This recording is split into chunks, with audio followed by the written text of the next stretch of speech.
Good evening. Heavy snowfalls are causing chaos on the east coast this evening. Buses have been suspended. Dublin Airport has grounded all flights and many motorists are stuck in traffic gridlock. Depending on what direction you're going, it could be a long trip home this evening. Those who opted to leave work early met so many others with the same idea. And icy conditions, even on main routes like the M50, meant traffic was reduced to a crawl. And buses weren't available either. Dublin Bus advised its drivers to pull over until conditions improved. But they didn't improve at Dublin Airport. Planes on the tarmac were barely visible, prompting the airport's closure, and inside, travel misery for thousands of passengers. At Knock, the airport was closed due to the snow, so I had to hire a car and come up to Dublin. I came up last night, and like that, the flight again was cancelled, so I had to stay overnight, and I'm trying to get out today, and like that, it's been delayed. Around the country, caretakers at schools, like at this one in Lusk in North County Dublin, are checking the heating systems and making sure the buildings are warm enough for students and staff to return tomorrow. Some schools have already made the call about reopening. We're simply saying to schools to be very sensible. Health and safety of both pupils and staff are paramount importance. If the school plant itself is able to be opened and safe to be opened, and children can get there, then there's no reason why the school can't be open.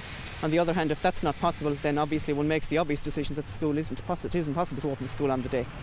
But for this evening, for so many motorists, it's a long and arduous commute home. Brian Daly, TV3 News.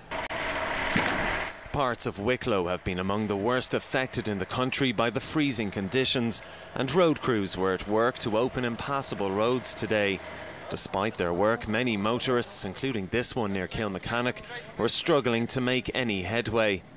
The village of Roundwood was badly affected, with some roads totally impassable and others open only to those with four-wheel drives. Many here are resigned to remaining in the village for the foreseeable future, feeling it's no longer safe to drive.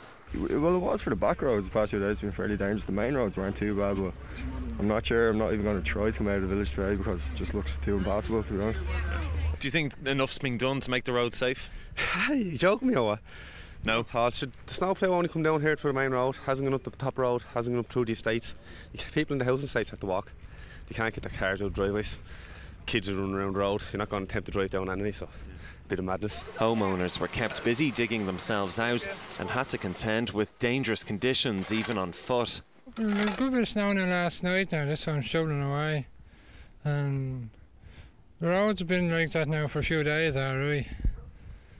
It's treacherous now to walk or drive on. Roundwood National School is one of dozens throughout the county remaining shut tomorrow. Parents here were told the school will reopen on Monday, depending on the weather. Here in County Wicklow, road conditions are expected to remain extremely dangerous for some time to come.